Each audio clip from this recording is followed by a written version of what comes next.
పశ్చిమ గోదావరి జిల్లా టీడీపీ అధ్యక్షులు ఏపీఐఐసీ చైర్మన్ ఉండి మాజీ శాసనసభ్యులు ఉండి మండలం వెలివారు గ్రామానికి చెందిన టీడీపీ నాయకుడు పొత్తూరి వెంకటేశ్వరరాజు అలియాస్ బుడ్డయ్యరాజు తెలుగుదేశం పార్టీ నియమ నిబంధనలకు విరుద్ధంగా వ్యవహరించడం సరికాదని హెచ్చరించారు. తెలుగుదేశం పార్టీలో గ్రామ స్థాయి నుండి రాష్ట్ర స్థాయి వరకు ప్రతి నాయకుడు కార్యకర్త సభ్యుడు క్రమశిక్షణతో నడుచుకుంటారని, అందుకు విరుద్ధంగా ప్రస్తుత శాసనసభ్యులు గతంలో పనిచేసిన శాసనసభ్యులను పార్టీ నాయకులను అగౌరవపరుస్తూ బహిరంగంగా విమర్శిస్తూ పత్రికల్లోనూ టీవీల్లోనూ సోషల్ మీడియా ద్వారా చేస్తున్న అసత్యపు తప్పుడు ప్రచారాలను అనుచిత వ్యాఖ్యలను ఖండించారు. బుడ్డయ్యరాజు గతంలో టీడీపీ నాయకుల పట్ల చాలాసార్లు దూకుడుగా ఇదే విధంగా వ్యవహరించారని, పార్టీ అంతర్గత విషయాల్లో గ్రామస్థాయి నుండి అధిష్టానం వరకు తన వ్యక్తిగత సమస్యలు ఫిర్యాదులు తెలియచేసుకునే స్వేచ్ఛ ప్రతి ఒక్కరికి ఉందని, అందుకు విరుద్ధంగా బహిరంగ ప్రకటనలు అసత్య ప్రచారాలు చేసినందున బహిరంగంగా క్షమాపణలు తెలియజేయాలని, లేని పక్షంలో అతనిపై పార్టీ అధిష్టానం క్రమశిక్షణ చర్య తీసుకోవడం తప్పదని తెలిపారు. గత 2 రోజుల నుంచి ఉండి నియోజకవర్గంలో ఉండి మండలం వెలువది గ్రామానికి చెందినటువంటి పొత్తూరి వెంకటేశ్వరరాజు గారు ఎలియాస్ బుడ్డిరాజు గారు పార్టీ క్రమశిక్షణతోటి తెలుగుదేశం పార్టీ నాయకులందరూ కూడా నడుస్తూ ఉంటారు. ఏదైనా ఆయన మాట్లాడాలనుకుంటే, నేను ఆయనకున్నటువంటి ఇబ్బందులుంటే తెలియపరచాలా. గ్రామ పార్టీ ఉంటుంది, మండల పార్టీ ఉంటుంది, జిల్లా పార్టీ ఉంటుంది, రాష్ట్ర పార్టీ ఉంటుంది, రాష్ట్ర పార్టీ నాయకత్వం, రాష్ట్ర పార్టీలో ఉన్నటువంటి పెద్దలు ఉంటారు. మీకున్నటువంటి ఏదన్నా సమస్య కానీ ఏదన్నా ఉంటే వారి దృష్టిలో పెట్టాలా.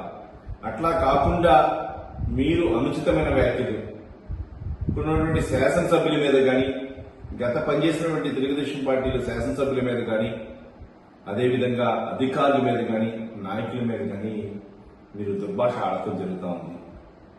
మీరు అది సబబు కాదు. పార్టీకి ఒక ప్రొసీజర్ ఉంది. ఆ ప్రొసీజర్ లోపడే ప్రతి వ్యక్తి పనిచేయాలా. అది మానేసి మీ యొక్క సొంత ఏజెండా తోటి మాట్లాడడం సబబు కాదు.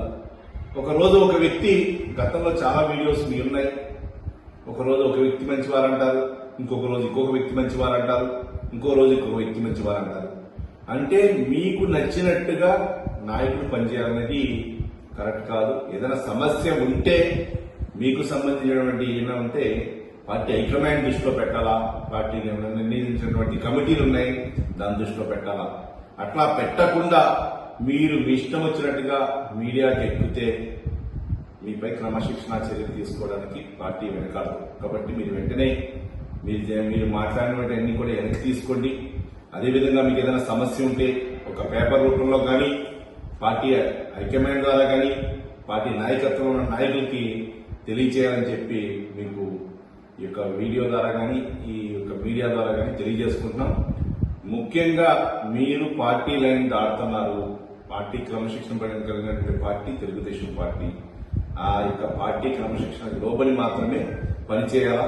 అలా కాకుండా ఈ మీడియాలో, ప్రింట్ మీడియాలో కానీ, అదేవిధంగా ఎలక్ట్రానిక్ మీడియాలో కానీ మేము మాట్లాడతామని అంటే కనుక మీపై క్రమశిక్షణ చర్యలు తీసుకోవడానికి పార్టీ వెనకాడదు. కాబట్టి మీరు కూడా ఏదన్నా విషయం ఉంటే హైకమాండ్ దృష్టిలో పెట్టుకుని, మీకు హైకమాండ్ అంటే ఎవరు, గ్రామ స్థాయి నుంచి కాకపోయినా రాష్ట్ర స్థాయిలో ఎక్కడైనా మీకు తెలిసినటువంటి నాయకులతో మాట్లాడుకుని మీకున్నటువంటి సమస్య ఏదన్నా ఉంటే చెప్పుకోవాలి. కానీ అనుచితమైన వ్యాఖ్యలు గౌరవ శాసనసభ్యుల మీద కానీ, గత శాసనసభ్యుల మీద కానీ, అధికారుల మీద మనకి చేస్తే పార్టీ ఊరుకునేది లేదు. కాబట్టి మీరు వెంటనే అన్ని కూడా వెనక్కి తీసుకోమని తెలియజేస్తా ఉన్నాం.